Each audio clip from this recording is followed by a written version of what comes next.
San Jose was hit by what officials described as the worst flooding in 100 years as the Coyote Creek, which runs through the heart of the city, overflowed, inundating neighborhoods and forcing thousands to flee.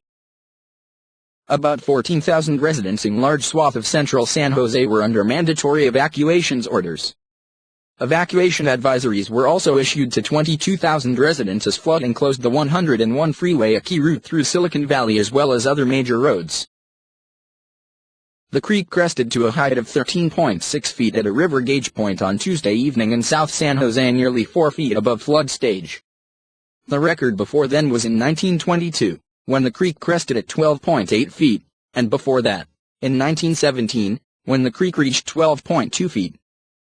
This is a once-in-a-100-year flood event, National Weather Service meteorologist Roger Gass said, referring to Coyote Creek's surging height in South San Jose. This is a record level. By Wednesday morning, the creek was no longer rising, but the city still faced heavy flooding, according to city spokesman David Vosbrink. Officials did not have an estimate on when residents would be allowed to return home. Authorities are waiting for floodwaters to recede, but they think at least 40 homes suffered flood damage, he said. Vosbrink said city officials had been working on evacuations plans before the creek spilled over and flooded neighborhoods.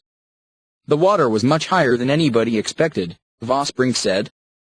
The creek spilled over the banks faster and higher than anybody expected.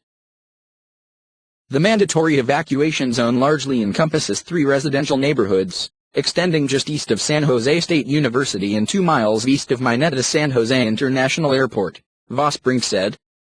At its widest point, the mandatory evacuation area covers a zone roughly 2 miles long and 1 mile wide. A larger voluntary evacuation advisory zone covered a business and industrial area, a roughly 7-mile stretch of Coyote Creek.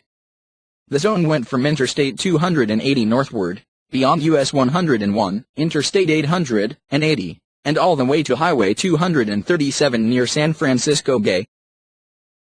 There's going to be a lot of time for Monday morning quarterbacking in the next few days. I think right now we're just really focused on getting folks out of neighborhoods that are in peril, San Jose Mayor Sam Liccardo told reporters Tuesday. Anytime we're showing up in boats to get people out of their homes, there's been a failure. Clearly we fell short if the first time folks are hearing about having to get out of their home is when we're showing up in a boat. The culprit was another round of heavy rain in recent days that finally tipped Santa Clara County's largest reservoir to overflow, the first time it had done so since 2006. Anderson Reservoir, which is constrained by the 67-year-old Anderson Dam, is about 15 miles southeast of the first San Jose neighborhood that saw widespread damaging floodwaters Tuesday.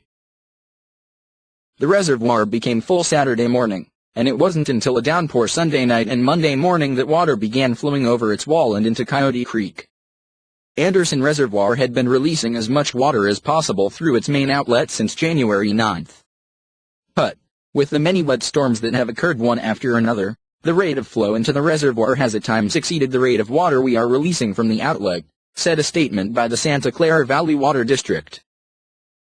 The first major flooding Tuesday morning came into the Rock Springs area near Center Road and Felon Avenue. Residents told television reporters they were surprised to see creek waters flow into apartments. San Jose firefighters paddled on rafts and waded through the chest-deep deluge, rescuing residents trapped in homes and in trees. The boats crowded with weary families, some with children, pets and a few possessions.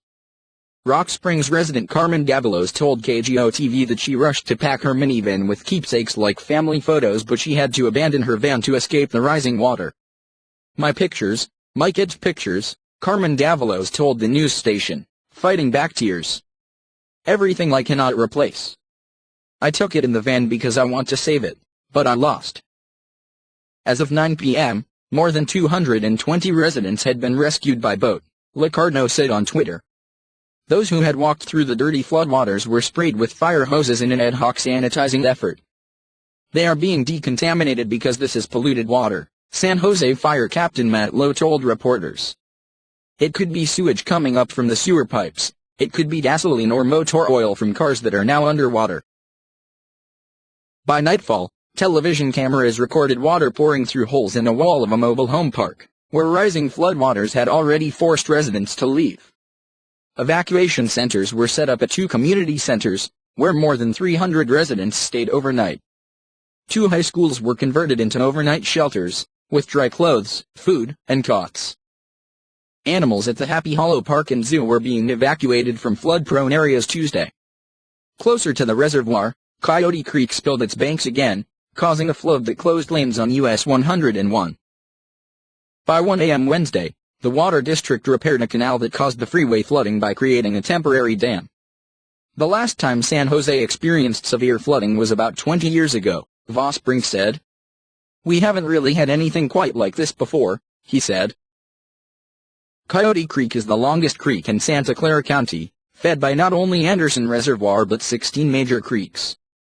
A 322-square-mile area from the Mt. Hamilton Range to the floor of Silicon Valley drains into Coyote Creek, making the drainage area the county's largest watershed.